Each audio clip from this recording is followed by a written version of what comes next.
nessa noite. E cada dia nós estaremos tratando de alguma água com algum significado espiritual, material e terreno para aplicarmos na nossa vida e recebermos da parte do Senhor algo novo para nós. Quem quer receber algo novo do Senhor? Então fala assim comigo: eu preciso receber algo novo da parte de Deus nessa noite. Fala comigo, o Senhor, em nome de Jesus. Irmãos, e nessa noite nós vamos meditar sobre esse texto que fala sobre as águas do Mar Vermelho. Essas águas, elas têm muito a nos ensinar nessa noite. As águas do Mar Vermelho, nós também passamos por lá, na travessia do povo à Terra Prometida, e nós vimos e constatamos que realmente elas não são águas vermelhas, elas são águas azuis, e azuis lindas, um azul bem clarinho, lindo, muito parecido com esse mar que nós temos aqui, as nossas praias, mas é um azul mais forte, tipo o azul do Oceano Atlântico, do Mar Mediterrâneo, aquele azulado mais forte, mais vivo.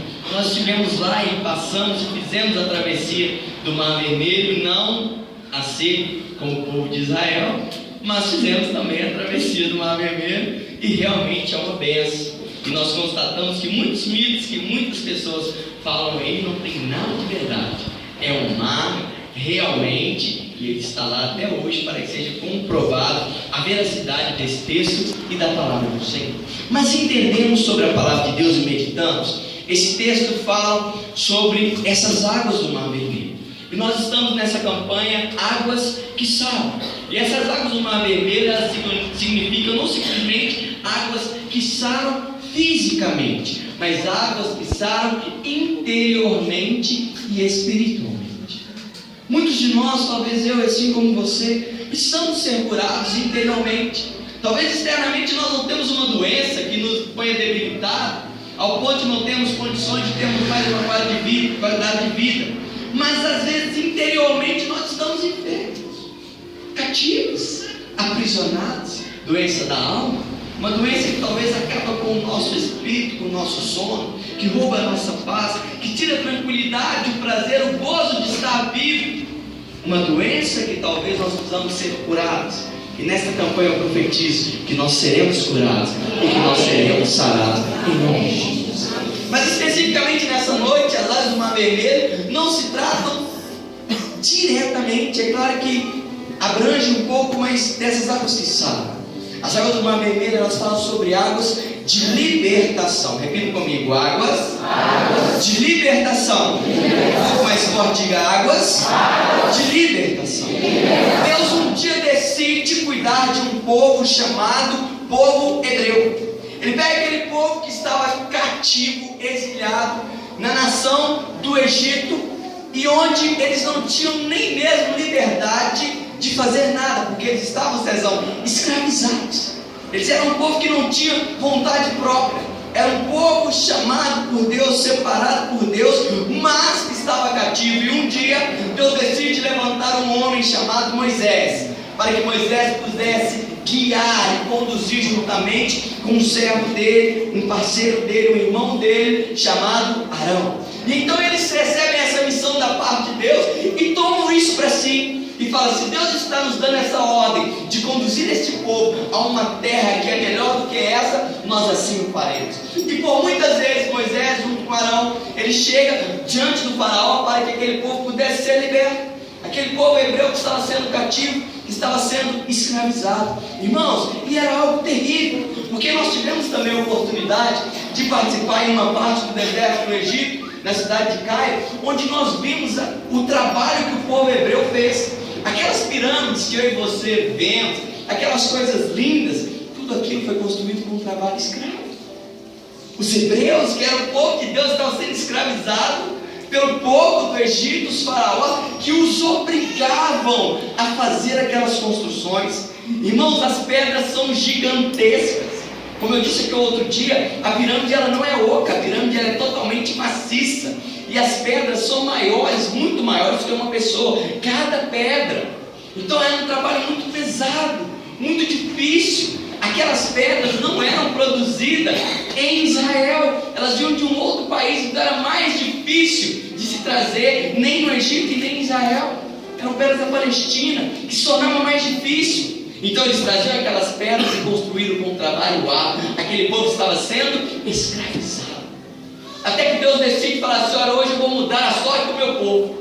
Chamou Moisés juntamente com seus servos e profetas e seguidores, e começa ali. Então Moisés lança uma palavra no coração daquele povo e fala assim: olha, Deus tem uma promessa para cada um de nós sairmos daqui onde nós estamos sendo escravizados e irmos para uma terra que é muito melhor do que essa, uma terra onde manda leite e mel, uma terra prometida, e essa terra chama-se Canaã.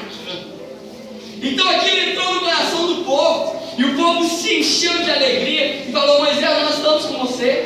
Se é da parte de Deus, se o Senhor é quem está nos chamando, nós estamos indo. E então eles poderiam estabelecer-se naquela região como nação, porque aquele povo nem tinha uma nacionalidade, aquele povo nem era considerado povo, porque eles não tinham nada que o identificasse como um povo. Eles estavam numa terra que não era deles, faziam uma vontade que não era deles, seguiam ordem que não era que eles queriam seguir, e estavam escravizados. E então Moisés começa a conduzir aquele povo até a terra prometida. E então, no meio do caminho, muitas coisas vão acontecendo, até que em um determinado momento Moisés chega diante de o Mar Vermelho. E talvez naquela posição que eles estavam, talvez o povo estava esperando que houvesse ali algum refúgio. Quando eles chegaram diante do Mar Vermelho e avistaram, porque a Bíblia diz que à frente do povo ia uma coluna de fogo que clareava e uma coluna de nuvem que fazia sombra para eles, e a coluna ia à frente. E quando eles chegavam ali diante do Mar Vermelho, talvez eles estavam esperando: agora vamos ver qual é o próximo milagre que Deus vai fazer. Porque a coluna de fogo e a coluna de nuvem não foi Moisés que orou e ela foi enviada. Pelo contrário, o próprio Deus enviou sobre eles. Moisés não tinha orado e clamado para que Deus pudesse mandar. Então o povo estava vendo o poder de Deus, mas talvez o povo ainda não conhecera o poder que Deus tinha na vida de Moisés. E aí naquele instante que eles estão ali, eles começam a ficar um pouco atordoados e sem saber, irmã Claudete, o que talvez fazer. Talvez eles pensaram que teria um iate, ou bote salva-vidas, ou um barco, irmãs, para que ele pudesse entrar e todos serem salvos, mas não havia nada disso. E aí eles ficaram esperando para que Deus então fizesse um grande milagre, e Deus não fez um grande milagre. Aí o povo então começa a apertar Moisés, e a Bíblia diz que quando o povo começa a apertar Moisés, aquela coluna de fogo que estava à frente sai da frente e vai para trás, e aquela nuvem que estava na frente sai da frente e vai para trás. E olha como é interessante, porque aquilo que era o poder de Deus que eles estavam vendo, estavam acostumados e tinham aprendido, sai de cena naquele instante e vai para trás dele. Então automaticamente o caminho que eles estavam correndo e foragido, que naquele momento talvez seria um momento escuro, se fosse à noite, ou um momento claro, se fosse o dia com o sol muito quente, começa a ser clareado pela própria presença de Deus. E aí aquele povo então fica ali aprisionado, apreensivo, talvez preocupado, talvez estressado, talvez cativo, e começa a escutar o barulho dos cavalos chegando, e começa a escutar o barulho dos soldados, talvez os barulhos das espadas, e talvez começaram a ficar aprisionados, até que eles chegam a Moisés e falam: Moisés, clama ao nosso Deus, para que o nosso Deus nos livre. Imagina a cena, que cena de desespero. E eles começam a escutar cada vez mais forte. E aí Deus fala com Moisés: Moisés, meu céu, por que você está clamando a mim? Eu não tenho que fazer nada agora, Moisés. Agora é com vocês. Primeiro ao povo, diga ao povo que marche. Manda o povo continuar andando, porque eu vou dar vitória. Quanto a você, Moisés, estende a sua vara, o seu cajado, o seu bordão e as suas mãos sobre o mar. Toca no mar e profetiza que o mar vai se abrir. Moisés então fala com o povo enche seu coração de fé e começa a marchar e continua caminhando. E o exército inimigo vem para que se cumprisse o que o Senhor tinha dito, que ele se alegraria com o faraó. Então ele permite que o faraó veja tudo o que está acontecendo. E a Bíblia diz que um vento ocidental soprou toda a noite, o mar se abriu do ocidente para o oriente, e o povo de Deus pôde passar por meio do mar, a terra seca. A Bíblia diz nos versículos posteriores que do lado esquerdo se fez uma parede de água, e do lado direito também se fez uma parede de água, e o povo começou a adentrar por dentro do Mar Vermelho em terra seca, com os pés secos. E ele começou a ir, e como o povo que vinha atrás estava vendo e tinha uma claridade caminho, o que Deus faz? Endurece o coração de Faraó. O texto diz isso, e Faraó continua, e talvez até acelere, fala, é agora, é dentro do mar que a nossa vitória vai ser grande. Então aquele povo começa a continuar marchando. Agora você imagina, eles olham para a direita, aquela parede de água, para a esquerda outra parede de água. Imagina uma onda gigante assim. Eu imagino, a Bíblia não fala, mas como passa nos filmes que nós vemos, aquela onda borbulhando assim, prestes a cair, e o povo fica pensando, talvez anda rápido, acelera, Moisés, se essa água começar a cair, e se esse mar ficar agitado. Eu penso assim, a Bíblia não fala, mas eu posso imaginar dessa forma. E aí você imagina então aquelas paredes de águas gigantescas e o povo andando, e aí vem o povo de Faraó atrás, e quando Deus chega do outro lado, leva Moisés e o seu povo em segurança. Deus fala com Moisés, espere as águas, porque eu quero me alegrar com o povo egípcio. Oh, meu irmão, olha o que Deus disse, eu quero me alegrar com o povo egípcio. Sabe o que Deus ia fazer? Ia acabar com o povo egípcio, ia acabar com aquele povo que estava escravizando, o Faraó que estava governando a matança, que estava governando a escravidão dos cristãos. Deus então, através de Moisés, pega o mar, toca o mar, e o mar se fecha. E aí, todas aquelas pessoas que estavam ali, elas morrem. Não morrem afogadas, não morrem por falta de ar, mas elas morrem comprimidas, esmagadas, dilaceradas, ao ponto que teve tanto sangue sobre aquelas águas que se deu o nome de Mar Vermelho. E aí então Deus se alegra. Por que Deus se alegra? É a mensagem dessa noite. Pastor, mas então Deus é injusto? Pastor, mas então Deus é errado? Pastor, mas Deus se alegrou na morte?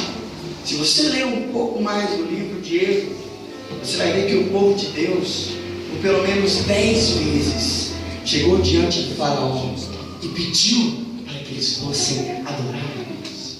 Isso fala das 10 pragas do Egito. Lê lá que você vai entender. E então, de tanto eles brincarem com Deus e zombarem de Deus, Deus decide fazer um sacrifício com aquele povo, para que o seu povo pudesse ser liberto. E por isso então que Deus esmaga e os destrói dentro do Mar Vermelho, para que o milagre pudesse ser completo, para que ninguém pudesse sobrar para voltar e contar a história, para que aquela geração acabasse, aquele povo perverso ficasse para trás e dali não tivesse mais essa história. Então o povo de Israel chega até a terra prometida, depois de vencer algumas batalhas, de mandar os espias, ele toma posse daquela terra chamada Canaã, e aí eles começam a habitar como povo de Deus, como a família do Senhor. O que eu quero ministrar nessa noite, foi ministrado na quarta-feira, sobre as nossas vidas da parte de Deus, é sobre esse resgate que Deus fez com o povo de Israel. Mas Deus não estava simplesmente interessado em resgatar o homem, ou a mulher, ou a criança, ou os animais. Não, Deus estava preocupado em resgatar o plano primordial que Ele mesmo tinha feito lá no Jardim do Éden. No livro de Gênesis capítulo 2, versículo 24 a 27, Ele constitui a família, homem, mulher, macho e fêmea. Deus os criou. Então o que Deus estava querendo resgatar era esse valor que tinha se perdido. Porque como eles estavam sendo escravizados, os homens não tinham mais vontade própria, não podiam fazer o que eles queriam, as mulheres muito menos, não tinham nenhum valor, eram escravizadas, usadas, abusadas, e a família, como tema central que o Senhor tinha construído, perde-se o seu valor. Então Deus, quando Ele chega a abrir o Mar Vermelho e a fechar o Mar Vermelho, Ele traz águas de libertação na família daquelas pessoas, daquelas famílias que estavam tristes, aprisionadas, amarguradas, que viviam uma tristeza enorme. Eles começam então a voltar a ter paz. O que nós queremos ministrar nessa noite sobre a sua vida é sobre a sua família.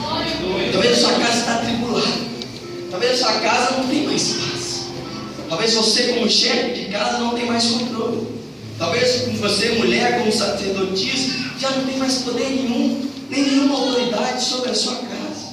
Talvez os filhos que não respeitam mais, talvez os irmãos abriguem entre si no seio da sua casa. Meu irmão, o que nós queremos é que a libertação entre dentro da sua casa, que a restauração ela entre dentro da sua casa, porque Deus fez a família como um pilar perfeito sociedade. Meu irmão, se a família for boa, a casa vai ser boa. Se a casa for boa, os bairros vão ser bons. E tudo vai ficar melhor, porque as famílias são estruturadas. Agora, quando as famílias estão desestruturadas, há roubo, há assalto, a prostituição, há um monte de coisa errada, porque começou lá na matriz, no seio do lar faltou alguma coisa que desestruturou a família, e por isso muitas das vezes a sociedade está desestruturada. É a situação que nós estamos vendo hoje. Irmãos, o respeito tem que se acabar, a comunhão tem sumido. Pare você e reflita um pouquinho dentro da sua casa. Como é no seu lar? A sua casa é uma bênção, louvado seja Deus por isso. Mas talvez a sua casa não está do jeito que você deseja. Talvez os padrões dentro da sua casa tenham faltado algumas coisas. Algumas coisas têm deixado a desejar, algumas coisas não estão no pilar certinho. Talvez está fora do prumo, talvez está quase caindo, talvez está sendo destruída a sua casa. E o que Deus quer é restaurar, é restituir o seu lar, é restituir a sua família. Eu quero deixar nessa noite 3 lições para que você entenda isso. A primeira lição é que com mão forte Deus resgatou o povo que estava cativo. E eu profetizo em nome de Jesus que Deus entra nessa noite com mão forte para resgatar a sua casa, para resgatar a integridade da sua família, para resgatar o respeito, o amor, a união. Deus entra com mão forte na sua casa, meu irmão. Sabe por que às vezes um aviso não adianta? O povo que estava lá governando, o povo hebreu, avisar para eles não adiantava. Conversar não adiantava mais. Negociar não tinha negociação. Então Deus teve que entrar com mão forte. Talvez na sua casa você já bateu, você já pôs de castigo, você já educou, você já falou, você já ensinou e não tem adiantado nada. Em nome de Jesus, é o tempo de Deus entrar com mão forte dentro da sua casa. Irmão, é chegado um tempo que Deus entra dentro do nosso lar e restaura, e restitui, e reconstrói, e faz tudo que é belo e novo. Nós precisamos que Deus faça isso na sua casa. Nós precisamos que Deus faça isso dentro do nosso lar. Segunda lição: Deus ele abriu o mar, mas o instrumento foi Moisés. Deus ele vai entrar com mão forte dentro da sua casa, mas o instrumento tem que ser você. Você tem que ser o instrumento que reflete a glória de Deus. Você tem que ser o instrumento para poder resgatar a sua família. Pastor, mas não tem jeito, eu já entreguei para Deus, lá em casa não tem condição nenhuma. Meu irmão, então para de crer, de pregar o Evangelho, porque o Evangelho é transformação de vida. A partir do momento que eu e você pararmos de acreditar que Deus pode mudar uma pessoa, nós temos que parar de pregar o Evangelho. Porque, meu irmão, Evangelho é mudança, é transformação. Assim como Deus mudou a sua vida e a minha, Ele pode mudar a nossa. A segunda lição: o instrumento sou eu e você. Põe a mão na sua cabeça e fala assim: eu preciso ser um instrumento usado por Deus. Terceira e última lição: o Senhor será glorificado na sua casa. Meu irmão, e essa é a melhor lição que nós podemos aprender. Deus falou assim: eu me glorificarei com o faraó. Meu irmão, Deus ele precisa te glorificar com a sua casa. A sua casa tem que ser a presença de Deus no seu lar. Se você mora no prédio, lá no seu condomínio, é a família de referência. Lá no seu bairro, na sua rua, a sua casa tem que destacar. Um lar de bênção, de paz, de alegria, de gozo, de felicidade. Verdadeiramente a bênção do Senhor tem que estar sobre nós. Aprenda que Deus ele vai entrar como Ele entrou com o povo de Israel, com mão forte na sua casa.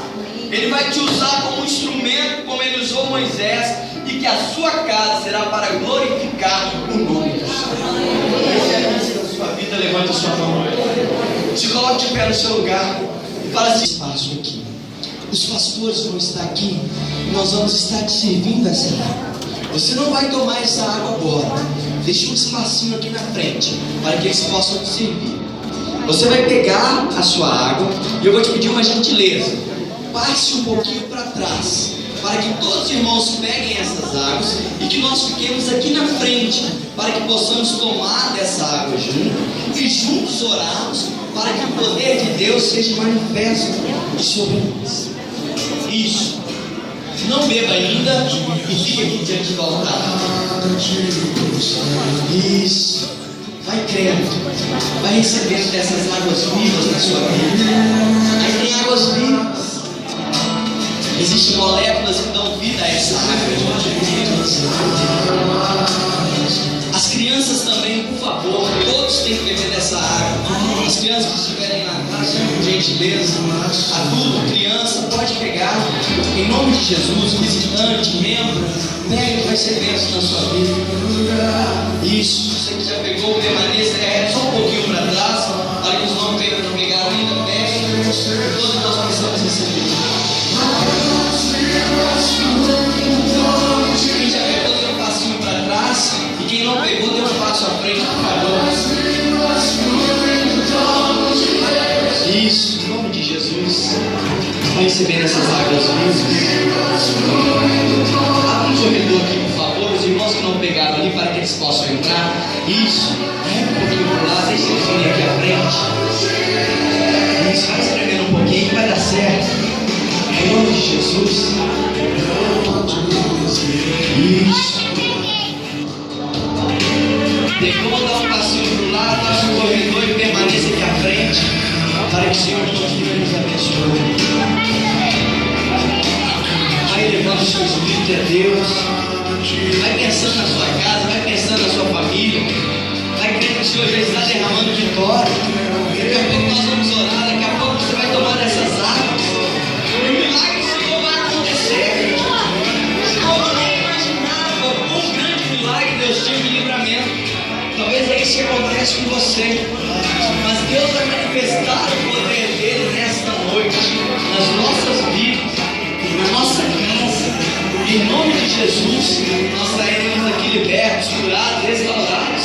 Em nome do Senhor Jesus, nós cremos na palavra dele. Nós cremos em ato profético. Nós cremos naquilo que vem com todos os filhos da nossa vida. Você que não pegou água, levante a sua mão para que possamos te identificar. Todos aqui já estão com água, amém? Isso, louvado seja Deus. Quem está sem água, levanta a mão para que os pastores e os líderes te identifiquem. Amém. Glória a Deus.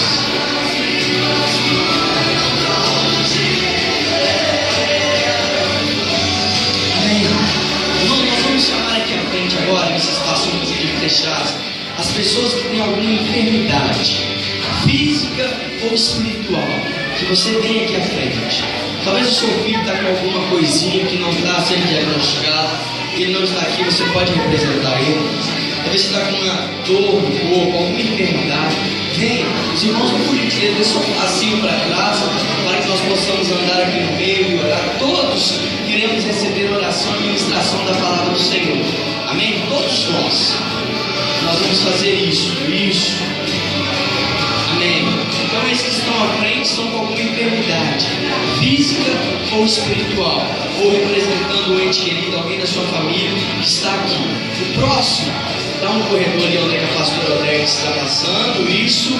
Na sequência, eu quero pedir a todos aqueles que estão com algum problema sério na família, um problema familiar que está parecendo difícil de ser resolvido. Vem mais na frente um pouquinho aqui. Nós vamos orar todos juntos, mas Deus nos orientou a isso para que ele venha. Um problema na sua casa, que você fala assim, não tem como, não tem jeito, já tentei de tudo, já busquei de tudo e nada aconteceu. Isso, faça um pouquinho. E os demais, são todos nós que iremos receber a palavra do Senhor e a oração em nome de Jesus, para que Deus venha do seu lado e na sua casa.